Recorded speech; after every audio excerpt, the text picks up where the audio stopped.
getting there. Yeah, I'm getting there. Lately I've seen you on television.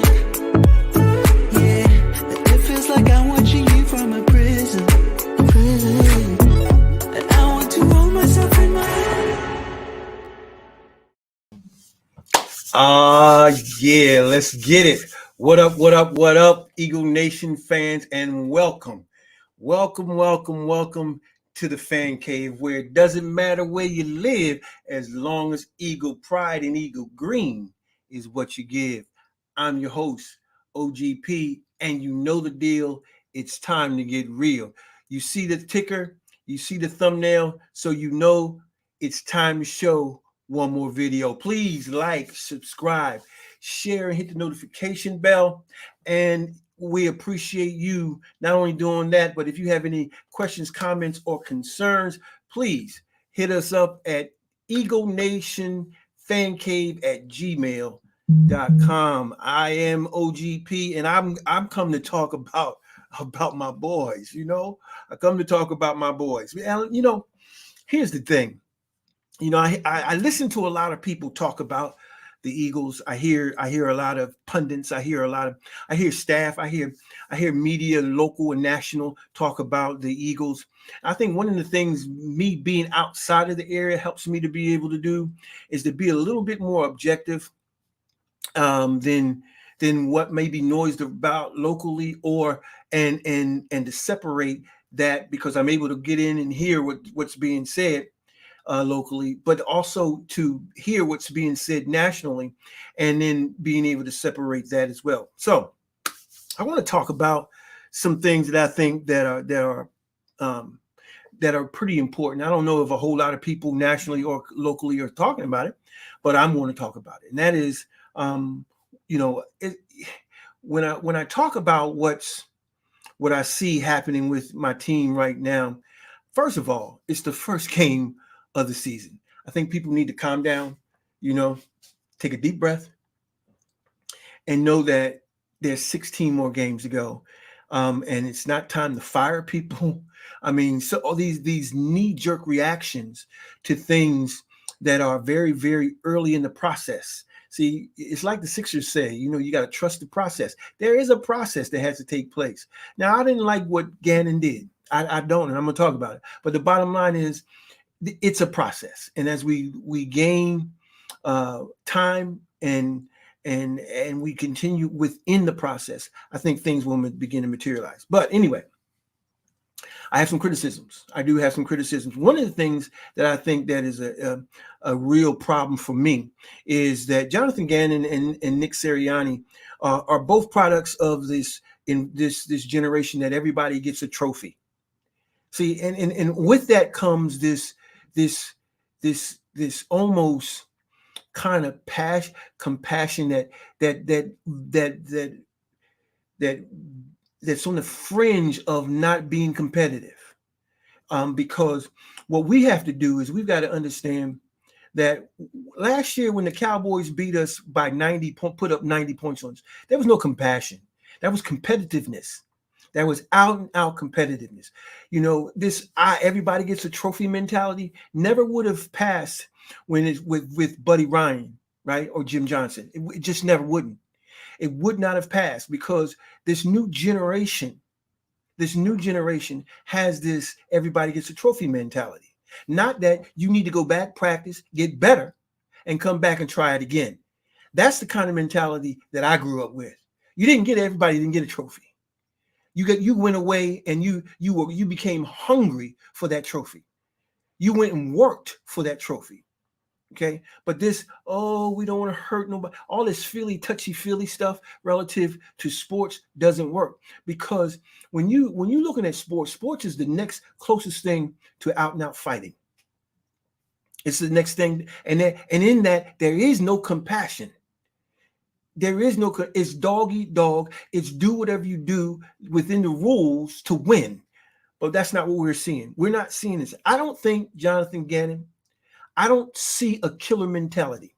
Now, I'm not talking about killer and killing people. I'm talking about taking people to the woodshed and spanking that, like the Dallas Cowboys did to us last year. They showed no mercy. They showed no compassion. That's what sports is about. You don't let up off the gas pedal. You press down on the gas pedal, and you continually do that, and you refine and you refine and you refine. It doesn't even become a part of about the game anymore. It becomes about how we can produce on a higher and higher level. When you take your foot off the gas pedal, you cannot put it back on. It's not going to happen. If you look at any sports where they let off the gas pedal out of mercy, out of this mentality that everybody gets a trophy, when the other team comes back, they're going to, in 9 times out of 10, they beat the other team, because when you go to try to put your foot on the gas pedal again, it doesn't work. It's too late. So this idea of Jonathan Cannon taking his foot off the gas pedal, that concerns me. That concerns me. That says you don't have the mentality of what we have as a fan base about Philly football. We don't take our foot off the gas for nobody.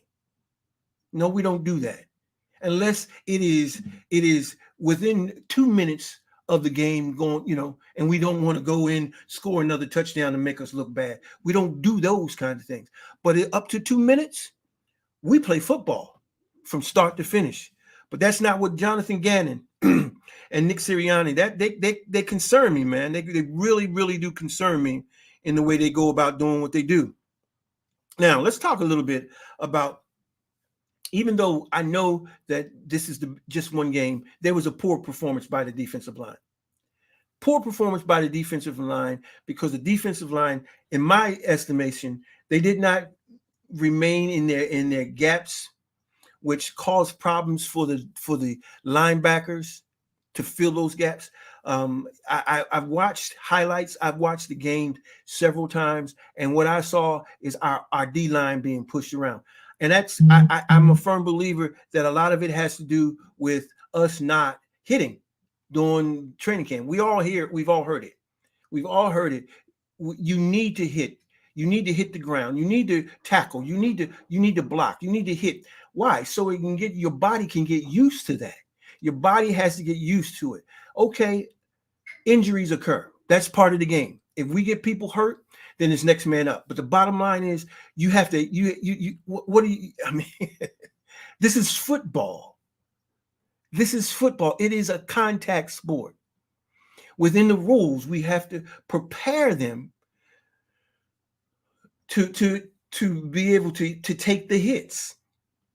And I'm of the mindset that because we didn't practice and we didn't hit, we didn't tackle, they weren't ready. The defensive line wasn't ready.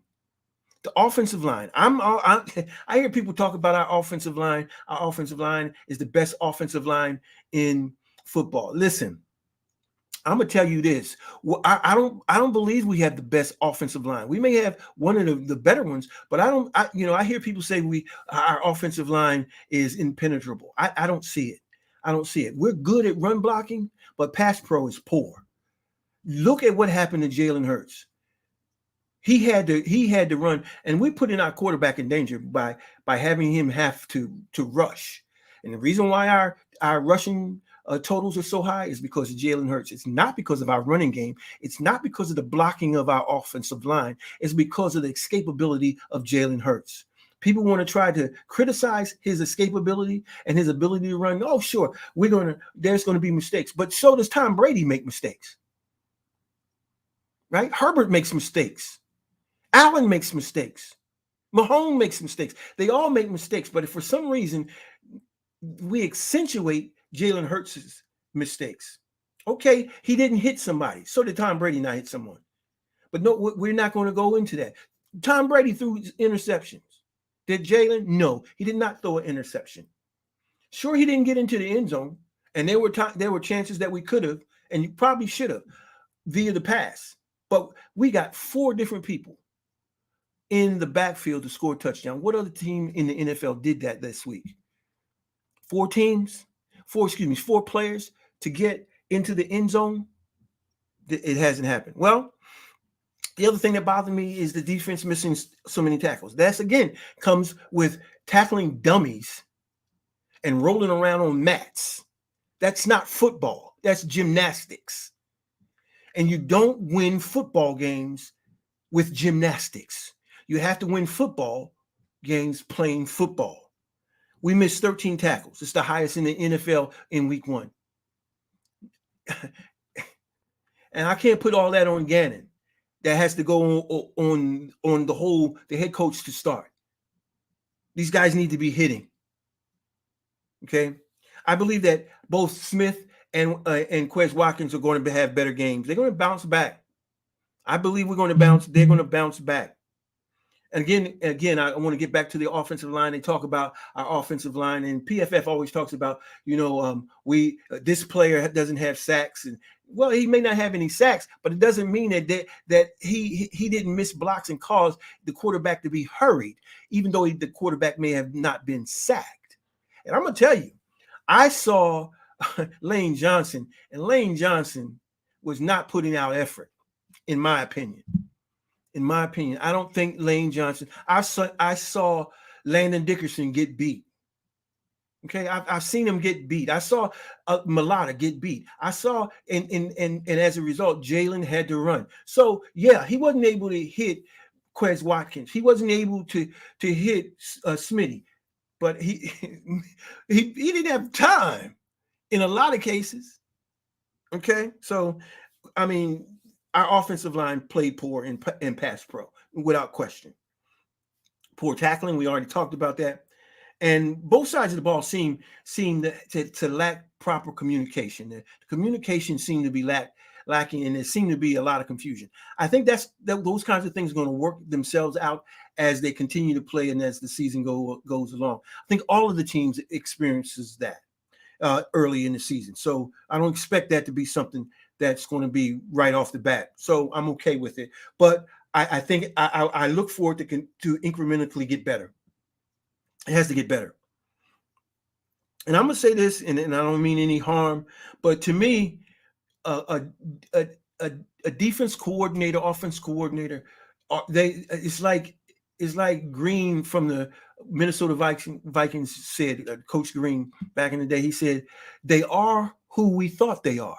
And when you watch Jonathan Gannon, he is who we thought he is. Look at how a team will reflect its leadership. And that leadership is caution. It is reserved. It is afraid. It's afraid. That's not Philly football. We don't play that way. Never have. Never have. And it's not going to fly here in Philly playing intimidated football. If we get beat, we get beat. If they get a long pass, they get a long pass. So what? But if we got to keep pressure on these quarterbacks, you never let off. Never. I can't believe that I heard the coach say he let off the gas pedal in so many words. What coach does that? These modern day coaches. That's who does it. These modern day coaches. These everybody get a trophy coaches. Right? That's who does it. But football players, real football players, listen. I want to see, and I've heard this said by other content creators. I really would like to see Seth Joyner as the defensive coordinator, but that'll never happen because, first of all, I believe Howie would be afraid of him. Seth Joyner is an intimidating guy. He's an intimidating guy, and then these young players are not used to that type of leadership. That strong machismo, that alpha male mentality, they're not used to that. They're not, and they're not going to respond to it. Right? They're not going to respond to it, and as a result of that, Seth Joyner wouldn't be one that would probably get an opportunity. You know, just like the offensive coordinator that we had. Number 22. I can't remember his name off the top of my head. It just slips my mind. But he wasn't given an opportunity, and he'd been with the Eagles for a long time, but he wasn't given a chance to coach. Why? Because of his mentality and the way he he approached the game, because he had an old school mentality, right? So they didn't give him a chance to coach, even though he played for us, even though he was the running backs coach. He couldn't get a job. What is his name? You know what? You'll put it in there in the chat. You know who he is. But the bottom line is Jonathan Gannon, you know, and Nick Sirianni gets opportunities. Anyway, listen, I just want you to look, like, share, hit the notification bell so that you can get more content. So until the next time, this is OGP bidding you peace, power, and eagle pride.